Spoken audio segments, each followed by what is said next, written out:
So we continue to look at portions of the book of the prophet Daniel. However, Mark from the Gospel of Luke, from our reading today, reminds us of what it actually happened in the exile. Jesus says that they'll bring you before officials and governors. They're persecuting you, but it will give you the opportunity to bear witness to my name. And that's what happened in the exile. The Israelites were exiled because of many generations of gross idolatry and grave sins. It was indeed a punishment. But at the same time, God used them to declare the glory of the one true God to the pagan nation of Babylon. We see this in the book of Daniel. We see how God uses Daniel. He gives him wisdom and insight to interpret the dreams of King Nebuchadnezzar, and now, in this case, his son, King Belshazzar. And so what do? They see the work of the God of Israel. As a matter of fact, if you again read a couple of chapters before this, chapters 2 and 4, I believe, you see that that the Lord uses Daniel and his friends to interpret dreams, to bear witness to King Nebuchadnezzar. And as a result, they come to praise the God of Israel. Did they convert completely? I don't know. Perhaps not. But they acknowledged the one true God.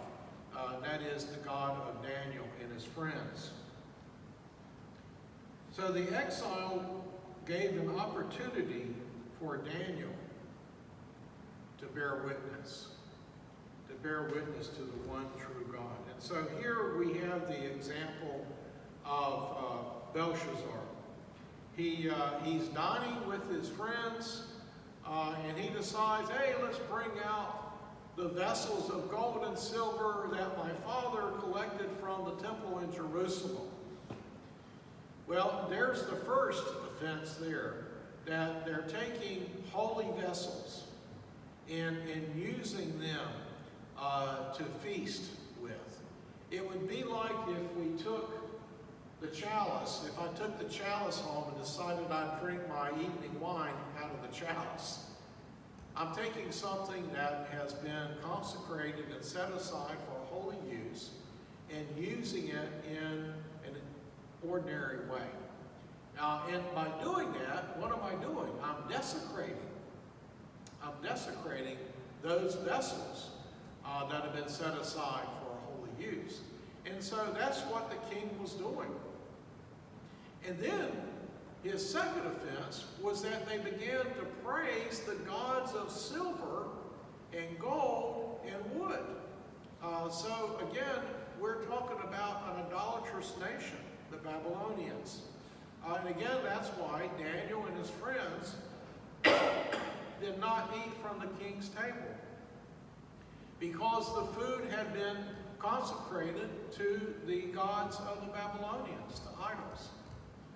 And we see here again the second offense.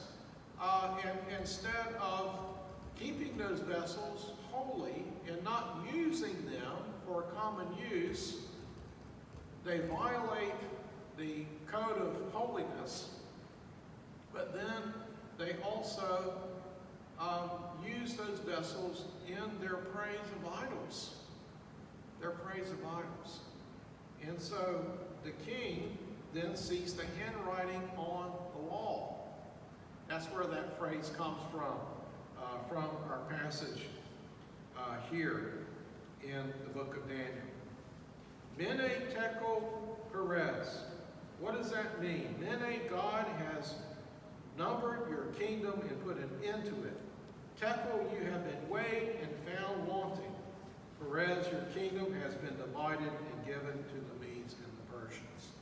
So here, just like with King Nebuchadnezzar, we see that God is the King of Kings. We see God is the one that sets up kingdoms and causes them to fall. We see God in complete control. And he uses Daniel again to interpret the message that was given to the king. And so, let us again remember, it's so easy to forget when we look at the kingdoms of this world, when we look at rulers, particularly rulers that abuse their people, we think about them and we see the power that they're trying to exert. But let us remember that God is Almighty God. God controls this world, and they will be held accountable. Just like the king here, Belshazzar, was held accountable to the Lord. He did not acknowledge the one true God like Nebuchadnezzar eventually did. He worshiped the gods and idols of the Babylonians, and he became proud, and he was held responsible. And so let us continue to praise the God of Daniel, the one true God who sits upon the throne, who controls history, who controls the future, and all things will come to pass according to his word and according to his